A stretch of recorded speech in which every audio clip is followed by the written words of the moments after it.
అలాగే 9, 10 రోజుల పాటు పూజలు చేయడంలోని ఆంతర్యం ఏంటి? అసలు జల నిమజ్జనం చేయడంలో దాగి ఉన్న వేదాంత రహస్యం ఏంటంటారు? ఖచ్చితంగా మనకు నవరాత్రి పూజకు సంబంధించినటువంటి అంశాల్లో వేదాంత రహస్యపూరితమైనటువంటి అంశాలు చాలా ఉన్నాయి. వారు రోజు ఈ వినాయకునికి ఇట్లాంటి ప్రసాదాలు, ఇట్లాంటి పత్రులు, ఇట్లాంటి పూజలు, నానా విధమైనటువంటి అంశాలు ఏవైతే పెడుతున్నారో, మరి ఈ వేదాంతంలో ఉన్నటువంటి రహస్యతుల్యమైనటువంటి విధానంతో గణపతి ఆరాధన చేసే క్రమం అనేటువంటిది ఉంది. అది 9 నవరాత్రులు అంటే 9 రోజుల పాటు గణపతికి చేయాల్సినటువంటి విధానం ఏమిటయ్యా అంటే, నవవిధమైనటువంటి భక్తి మార్గాలతో ఈ నవరాత్రి పూజలు అనేటువంటిది చెయ్యాలి. అదేమిటయ్యా?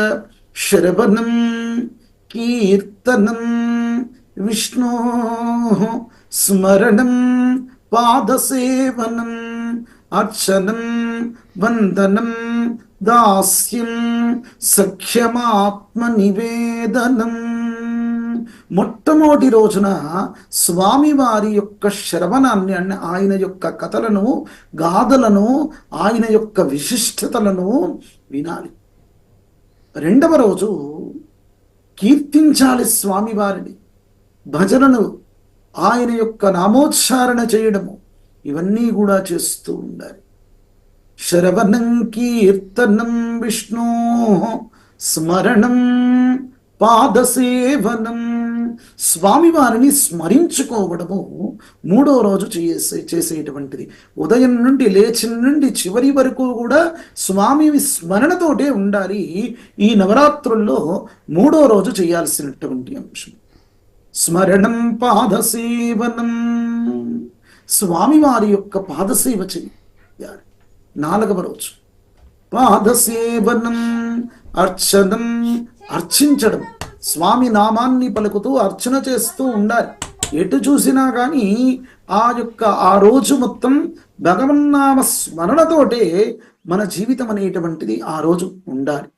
కనుక ఈ విధమైనటువంటి భగవన్నామ స్మరణ చేత కూడా ఇక్కడ కొంతమంది ఇంకా మీరు చూపించేటువంటి క్రమంలో భజన చేస్తూ వెళ్ళారు. ఒకరు భగవన్ నామాన్ని స్మరిస్తూ ఈ నవరాత్రోత్సవాలు, నిమజ్జనోత్సవాలు చెయ్యాలని చెప్పబడింది. భగవన్ నామం స్మరణ చేతనే సకల విధమైనటువంటి రోగాలు మనకు పోతాయి అని. నరసింహని దివ్య నామ మంత్రము చేత దురిత జాలము నిల్ల ద్రోలవచ్చు. నరసింహని దివ్య నామమంత్రము చేత రిపు సంఘముల సంహరింపవచ్చు.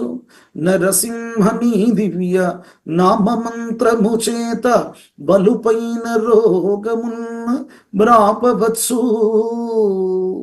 బరిరనేని మహామంత్ర బలము చేత దివ్య వైకుంఠ పదవి సాధింపవచ్చు.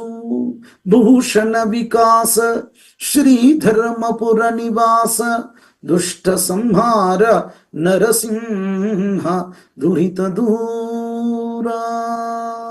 ఆ శేషప్ప మహాకవి రాసినటువంటి నరసింహ శతకం అనేటువంటి ధర్మపురి నరసింహ క్షేత్రంలో అద్భుతమైనటువంటి ఈ 100 శ్లోకాలు రాశారు. స్వామి నామస్మరణనే మనకు మూలాధారం అనేటువంటి విషయం కనుకనే నామస్మరణ చేత ఒకరోజు అర్చనలన్నీ కూడా చేస్తూ ఉండాలి. అర్చనం, వందనం, ప్రతి వారిలో స్వామివారిని చూసుకుని మనము వేరు కాదు, ఇతరులు వేరు కాదు, మనము మన శరీరాలే వేరు కానీ ఆత్మ అనేటువంటిది ఒక్కడే, వారే పరమాత్మ. ప్రతి వారిలో కూడా పరమాత్మ తత్వాన్ని చూసుకునేటువంటి విధానమే ఈ నవరాత్రుల్లో ఒకరోజు పాటించాల్సినటువంటి నియమము. కనుక ప్రతి వారిని పవిత్ర భావనతో చూడాలి. ఎందుకంటే పరమేశ్వరుణ్ణి వాళ్ళలో చూసుకోవాలి. ఈ కాలంలో ఏం చేస్తున్నారు, మేము తిరుపతికి వెళ్తున్నాము, ఇక్కడ శత్రుబాధలు ఎన్నో, అందరితో పోట్లాటలే.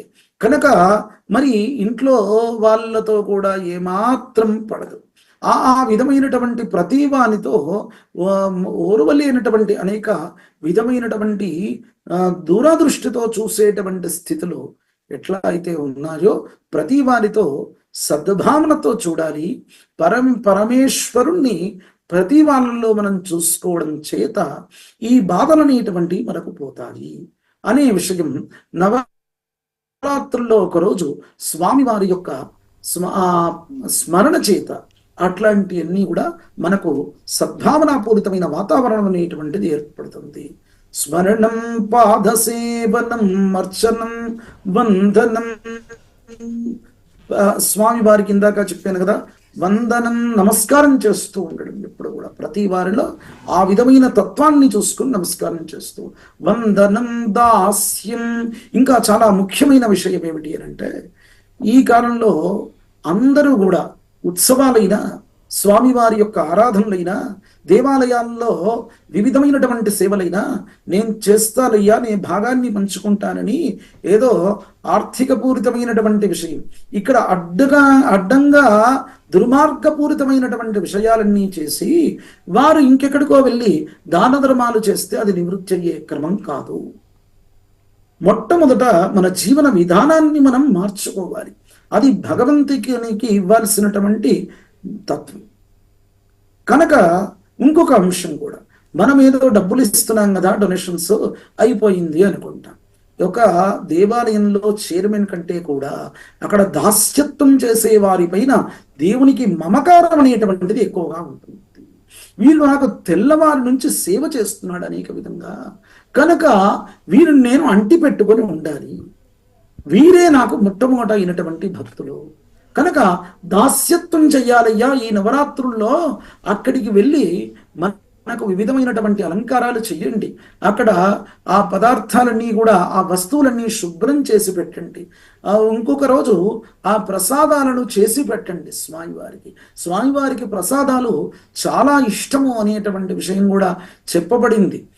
మనకు దూర్జటి రాసినటువంటి ఒక పద్యం, అద్భుతమైనటువంటి పద్యం ఉంది తెలుగునాట. తుండముని కదంతము, తుండముని కదంతము, తోరక బుజ్జయు వామహస్తమున్, మిండుగా మ్రోగు గచ్చలును, మిలని చూపులు మందహాసమున్, తొండక గుజ్జు రూపమున కోరిన విద్యలకెల్ల నుజయుండెడి పార్వతీ తనయ ఓజి గణాధిప నీకు బ్రొక్కెదం, తొలుతన విక్రమస్తనుచు దూర్జటి తనయ నీకు బ్రొక్కెదం, ఫలితము సేయుమయ్య నిన్ను ప్రార్థన చేసెద, ఏకదంతన వలవలి చేతి ఘంటమున వాక్కున నెప్పుడు బ్రాజకుండ నీ తరుపున నిన్ను వేడెదను దైవగణాధిప లోకనాయక, తలచితినే గణనాథుని, తలచితినే హేరంభుని, తలచితినే విజ్ఞపతిని, నే తలిచెదన విఘ్నములు తొలగుట కొరకు, అటుకులు కొబ్బరి పలుకులు చిటిబెల్లము నానుబ్రోలు చెరుకు రసంబు, నిటలాక్షనగ్రసుతునకు. అటుకులు, స్వామివారికి అటుకులు అంటే చాలా ఇష్టం. కొబ్బరి పలుకులు, ఎండినటువంటి కొబ్బరి కూడా, కొబ్బరి పలుకులు చిటి బెల్లము. ఆయన ఏం పెడితే చాలయ్యా అంటే ఏదో చాలా బెల్లం ముక్క పెడితే చాలయ్యా సంతుష్టుడైపోతారు అని. చిటి బెల్లము నానుబ్రోలు, నానబెట్టినటువంటి పదార్థం ఏదన్నా పర్వాలేదయ్యా, పదార్థాలన్నీ కూడా పిండి వంటలు చేసిన తర్వాత మిగిలినమైన ఆ నానబెట్టిన పదార్థమైన అది పెట్టినా కానీ ఈయన సంతుష్టుడైపోతాడు. చిన్నపిల్లవాడికి ఏ వస్తువు ఇస్తే మనను చేరదీసి వానికి చిన్న వస్తువు ఇచ్చినా కానీ ఆ పిల్లలు, బాలుడు ఎట్లా అయితే మన సంతోషపడి వెళ్తారో ఈయన కూడా ఆ విధమైనటువంటి విధంగానే మనను ఆ వస్తువులు స్వీకరించుకొని మనను కరుణిస్తాడు. నానుబ్రోలు చెరుకు రసం, చెరుకు రసం కూడా స్వామివారికి ప్రీతికరమైనటువంటిది. నిటలాక్షనగ్రసుతునకు, ఇవన్నీ కూడా ఎవరికయ్యా? నిటలాక్షనగ్రసుతునకు. నిటలాక్షుడంటే పరమశివుడు కనుక ఆయన యొక్క అగ్రసుతుడు. అగ్రసుతుడు ఎవరు? పెద్ద కుమారుడు ఎవరు? ఈ యొక్క గణేశుడు ఒక పెద్ద కుమారుడు. సుబ్రహ్మణ్య ఆయన కుమారస్వామి ఉన్నారు కదా, రెండో ఆయన, ఈయన పెద్ద ఆయన. కనుక నిటలాక్షనగ్రసుతునకు వటుతరగా విందు సేతు. అయ్యా భక్తి శ్రద్ధలతో ఈ వస్తువులు మీకు పెడుతున్నామయ్యా. ఏమో నిటలాక్ష నక్రసుతునకు వటుతరగా విందు సేతు ప్రార్థింతుమదిన్. శ్రీ శంభుతనయునకు సిద్ధి గణనాథునకు వాసిగల దేవతానునకు ఆ సరస విద్యలకు. చెప్పాను కదా, విద్యాప్రదాత ఎవరయ్యా అంటే ఈ విఘ్నేశ్వరుడే. కనుకనే ఆ సరస విద్యలకు ఆది గురువైనట్టి, గురువులకే గురువు ఈయన, ఆది గురువు, మొట్టమొదటి గురువు ఈయన. కనుకనే ఆది గురువైనట్టి భూసురోత్తమునకు. మనకు రాజులకు రాజు ఎవరయ్యా అంటే ఈ వినాయకుడే రారాజు అని చెప్పబడింది. వినాయకుని యొక్క ఆరాధన చేసేటువంటి క్రమంలో రాజులు కూడా మొట్టమొదట ఆరాధన చెయ్యాలి. కనుకనే రాజ్యం సుభిక్షంగా ఉండాలని, నాకు సద్బుద్ధి కలిగినటువంటి ఆ ప్రజాసేవ నాకు చెయ్యాలనేటువంటి సద్బుద్ధి మీరు ఇవ్వాలని, ఆ రాజ్యాధికారం కోసం కూడా గణేశుని యొక్క ఆరాధన అత్యంత శ్రేష్టమైనటువంటి ఆరాధన. కనుక గణేశుని యొక్క క్రమంలో ఈ విధమైన నవవిధమైనటువంటి భక్తి మార్గాల్లో ఈ పదార్థాలు అనేటువంటివి కూడా పెట్టడం, దాస్యత్వం అనేటువంటిది చేయడం, చివరికి ఆత్మనివేదం అనేటువంటి విషయం కూడా చెప్పబడింది. నవవిధమైన భక్తి మార్గాల్లో అంటే స్వామివారితో సఖ్యత్వం అనేటువంటిది మొట్టమొదటి. అంటే మనకి ఏదైనా కష్టం ఉందనుకోండి, ఎవరితో పంచుకుంటాం? మిత్రులతో పంచుకుంటాం, బంధువులతో పంచుకుంటాం, భార్యతో, భర్తతో, భార్యాభర్తతో, వాళ్ళు పిల్లలతో కానీ కుటుంబీకులతో, వీళ్ళందరితో పంచుకోలేనటువంటి కష్టం ఏమైనా ఉంటే ఆ భగవంతునితోటే పంచుకోవాలి. కనుకని ఆ భగవంతునితో సఖ్యత్వం చేస్తే కదా మనం పంచుకునేది.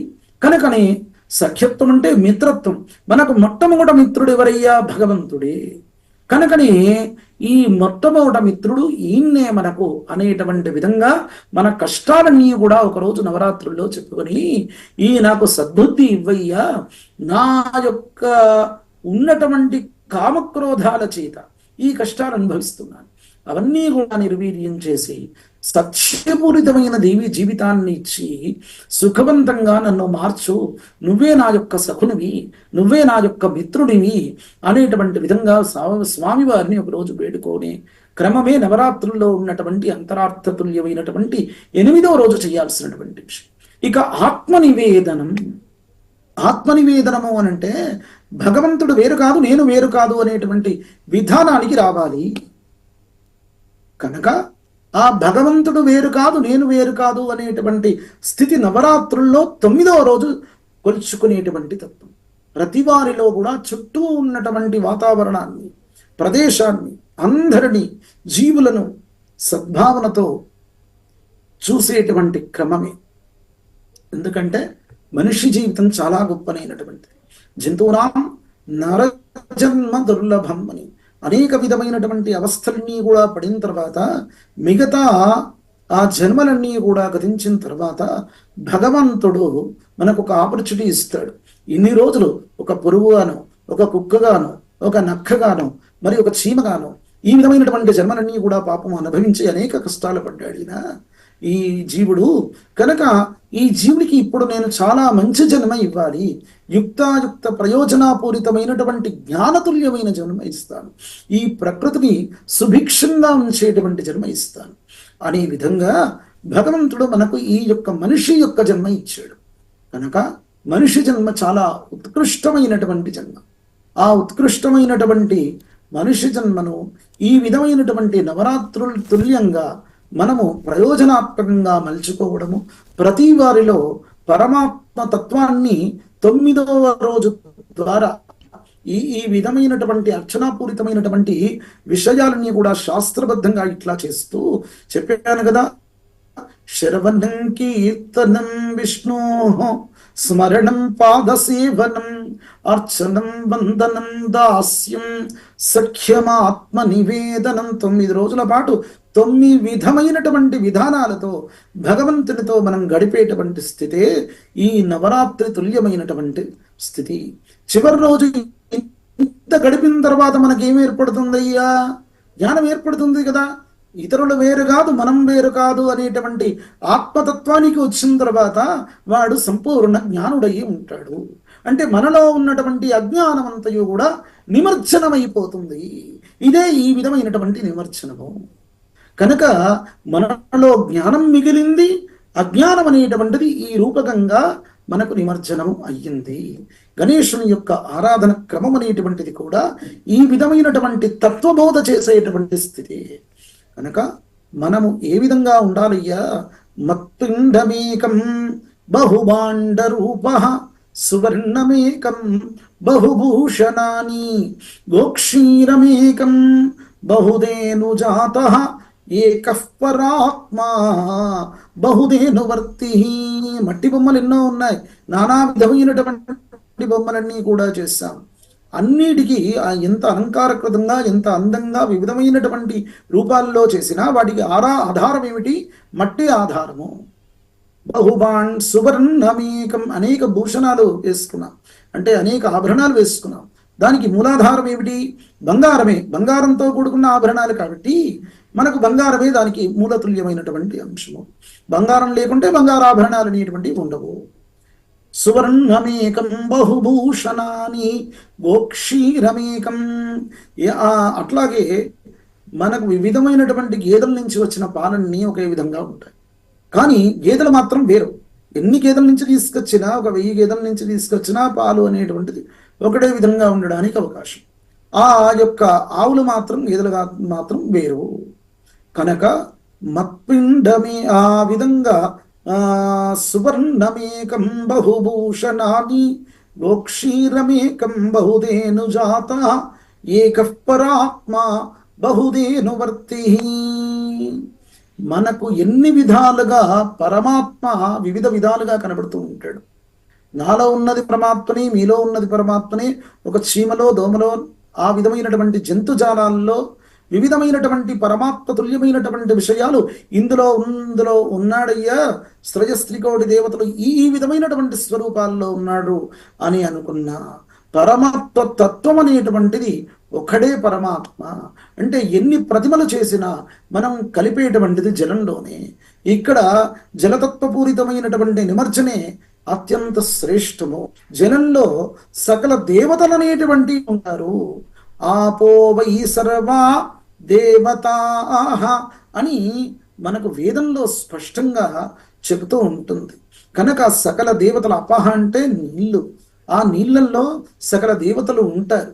కనుక ఆ సకల దేవతలను ఎక్కడి నుంచి అయితే ఆ దేవతలను తీసుకున్నామో అక్కడి నుంచి మట్టి తీసుకొని సకల పూజలు కూడా చేస్తాం కదా.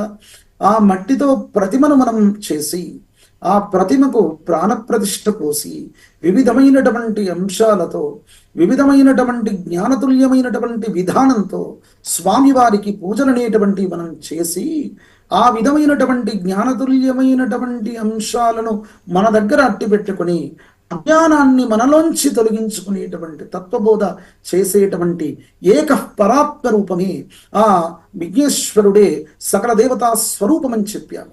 కనుకనే ఆ స్వరూపము ఇక్కడ మన కళ్ళ ముందు ఉంటూ ఉన్నటువంటి స్థితి. ఆ పరమాత్మ తత్వానికి మన తెలుగునాట చాలా అద్భుతమైనటువంటి నవరాత్రోత్సవాలు మనం చేస్తూ ఉన్నాం. భరతఖండంలో మహారాష్ట్ర తర్వాత ఎక్కడయ్యా ఎక్కువగా విఘ్నేశ్వరుని యొక్క నవరాత్రులు జరుగుతూ ఉన్నాయి అని అంటే మన